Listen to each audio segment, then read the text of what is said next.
සුමන සමන් දිව්‍ය රාජයා ලංකාවේ ප්‍රථම දේව බාරකරු ලෙසින් හඳුන්වනු ලැබේ. විශේෂයෙන්ම උන්වහන්සේ සබරගමු පළාතට සහ පූජනීය සමනල කන්දේට අධිපති දෙවිඳුන් ලෙසින් සැලකේ.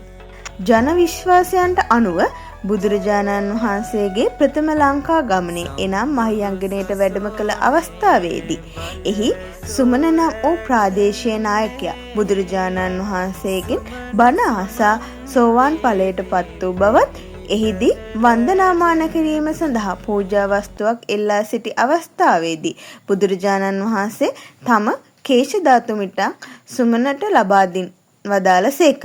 ඉන්පසු එම කේශ ධාතුන් වහන්සේලා තැන්පත් කොට මහියංගන චෛත්‍යයේ ඉදිකර බවත් එම පුණ්‍ය බලයෙන් මරණයෙන් පසු ඔහු සුමන සමන් දිව්‍ය රාජා ලෙසින් වන්දනාමානයට පාත්‍ර වූ බවත් සඳහන් වේ. සාමාන්‍යයෙන් සුමන සමන් දෙවිරදුන් නිරූපණය කරන්නේ ඔටුනු පැලඳා රන් පැහැයෙන් යුතුව නෙළුම් මලක් දරමින් සුදු ඇතකු පිට නැගී යන